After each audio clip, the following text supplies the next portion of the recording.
Ang mundo ng women's tennis ay kasalukuyang nasa gitna ng isang matinding transisyon at tatlong pangalan ang patuloy na niyanig ang pundasyon ng WTA Tour. Ang ating Pinay Pride na si Alex Ayala, ang Russian prodigy na si Mira Andreeva at ang Canadian powerhouse na si Victoria Mboko. Ang tanong na nagpapainit sa mga debate ng mga tennis analysts at fans sa buong mundo ay simple ngunit nakakalula. Sino sa kanila ang unang makakasungkit ng inaasam na Grand Slam trophy?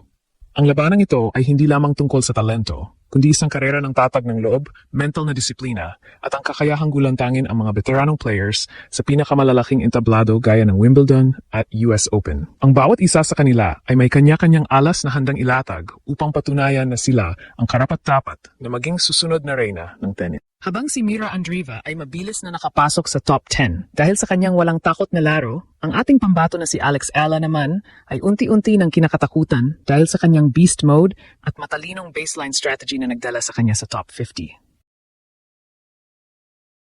Hindi rin pwedeng maliitin ang lakas ni Victoria Mboko na kilala sa kanyang mapanirang serves at power game. Sa pagpasok ng 2026 season, ang tensyon ay lalong tumitindi dahil ang bawat tournament ay nagsisilbing arena para sa kanilang tatlo upang magpakitang gilas. Sino ang unang titindig sa gitna ng court habang itinataas ang gintong kopa? Abangan sa part 1 ang mas malalim na pagsusuri sa strengths at weaknesses ni Alex Ayala laban sa kanyang mga karibal at kung bakit ang 2026 Australian Open ang posibleng maging simula ng kanyang makasaysayang paghahari. Ang landscape ng Women's Tennis Association WTA ay mabilis na nagbabago at sa pagpasok ng 26, tatlong pangalan ang itinuturing na the future of tennis. Sila ay walang iba kundi ang ating Pinay Pride na si Alex Ayala, ang Russian sensation na si Mira Andreeva at ang Canadian star na si Victoria Mboko. Ang tatlong ito ay hindi lamang basta mga batang manlalaro. Sila ang mga giant killers na niyanig ang world rankings at naging mitsa ng kaba sa puso ng mga veteranong players. Ang malaking tanong na bumabalot sa bawat sports analyst ngayon ay kung sino sa kanila ang may sapat na firepower at mental na katatagan upang unang makasungkit ng isang Grand Slam title. Ang karerang ito ay hindi lamang para sa karangalan, kundi para sa kasaysayan ng kanilang bansa. Unahin natin ang pambato ng Pilipinas na si Alex Ayala. Sa edad na 20, si Alex ay hindi na lamang isang prospect. Matapos ang kanyang makasaysayang pag-akyat sa top 50 ng mundo na ngayong 2025, ipinakita niya na ang kanyang laro ay pang-elite level na. Ang bentahe ni Alex ay ang kanyang tennis IQ at ang kanyang matinding disiplina na hinubog sa Rafa Nadal Academy. Hindi siya umaasa sa purong lakas lang.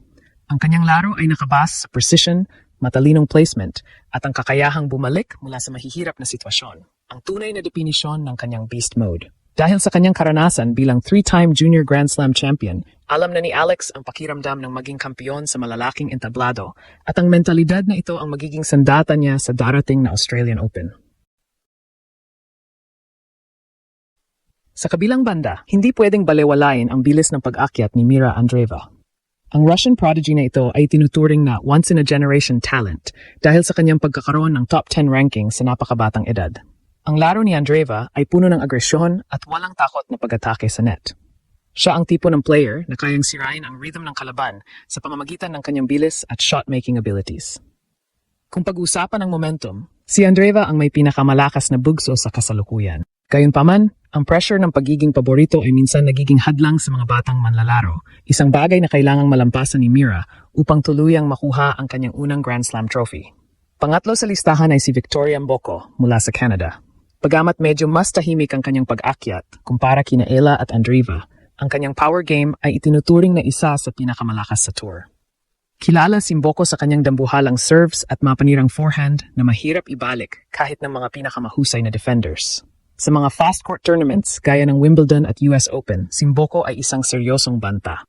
Ang kanyang estilo ay madalas na ikinukumpara sa mga alamat na gaya ni Serena Williams, kung saan ang lakas ang pangunahing sandata upang diktahan ang bawat possession sa loob ng court. Ang tatlong rising stars na ito ay may kanya-kanyang landas, ngunit ang kanilang destinasyon ay iisa, ang maging world number 1 at Grand Slam champion. Ang 2026 Australian Open ang magsisilbing unang malaking giyera kung saan posibleng magtapat-tapat ang kanilang mga galing. Para kay Alex Ayala, ang basbas na nakuha niya mula kay Lina at ang kanyang matatag na pundasyon sa Spain ang magsisilbing edge niya laban sa bilis ni Andreeva at lakas ni Mboko. Sa part 2, ating hihimayin kung paano magiging crucial ang surface preference at tournament schedule ng bawat isa upang malaman kung sino ang may pinakamalinaw na tsansa na unang maghari sa mundo ng tennis.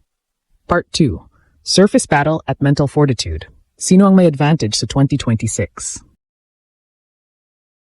Sa pagpapatuloy ng karera patungo sa unang Grand Slam title, hindi lamang purong talento ang magiging basehan, kundi ang tinatawag na surface specialty at ang tibay ng psikolohiya sa ilalim ng matinding pressure.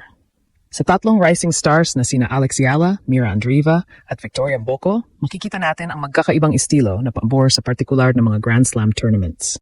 Dito papasok ang tactical analysis. Sino sa kanila ang mas komportable sa hardcourt ng Australia at Amerika, sa clay ng Paris o sa grass ng Wimbledon? Ang bawat surface ay nangangailangan ng iba't ibang atake at dito natin makikita kung sino ang pinaka-versatile sa kanilang tatlo. Para sa ating Pinay Pride na si Alex Yala, ang kanyang pagsasanay sa Rafa Nadal Academy ay nagbigay sa kanya ng malaking bentahe sa clay courts at hard courts. Dahil sa kanyang matalinong baseline play at matinding footwork, si Alex ay bihasa sa mahabang rallies, isang katangian na kailangan sa French Open. Ngunit huwag nating kalilimutan na ang kanyang unang Junior Grand Slam singles title ay nakuha niya sa US Open na isang hard court. Ibig sabihin, ang laro ni Alex ay sadyang idinisenyo para sa bilis at katagan.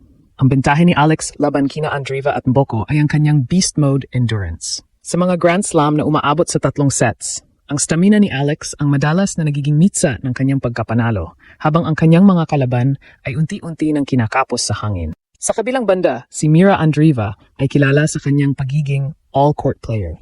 Dahil sa kanyang kabataan at bilis, tila wala siyang pinipiling surface. Gayunpaman, ang kanyang agresibong estilo ay mas nakakatakot sa clay, kung saan ang bawat palo niya ay may kasamang heavy topspin. Ngunit ang kahinaan ni Andreeva ay ang kanyang emosyon. Bilang isang teen sensation, nakita na natin sa mga nakaraang tournaments na madali siyang ma-frustrate kapag hindi pabor sa kanya ang tawag o ang daloy ng laro. Dito lumalamang si Alex Yala. Mas kontrolado ng Filipina ang kanyang emosyon sa loob ng court, isang katangian na itinuro sa kanya ng kanyang mga mentors sa Spain. Sa isang Grand Slam final, ang mental na aspeto ay 70% ng laban, at sa puntong ito, mas matured ang disposisyon ng ating pambato. Para naman kay Victoria Mboko, ang kanyang pinakamalaking pagkakataon ay nasa Wimbledon. Dahil sa kanyang dambuhalang serve at flat ground strokes, ang mabilis na talbog ng bola sa damo ay pabor na pabor sa kanyang power game. Kung magagawang panatilihin ni Mboko ang kanyang first serve percentage sa mataas na antas, mahihirapan kahit ang mga top seeds na basagin ang kanyang laro. Ngunit ang problema ni Mboko ay ang kanyang consistency. Sa women's tennis, ang mga power hitters ay madalas na nagkakaroon ng maraming unforced errors. Kung magagawa ni na Alex o Mira na pilitin si Mboko na maglaro ng mahabang rallies, dun madalas nagkakaroon ng butas ang laro ng Canadian star. Ang 2026 season ay magiging isang malaking chess match para sa tatlong ito. Habang papalapit ang Australian Open sa Enero, ang bawat isa sa kanila ay naghahanap ng momentum. Ang ranking ni Alex na number 53 ay nagbibigay sa kanya ng pagkakataon na maiwas sa mga top seeds sa unang bahagi ng tournament.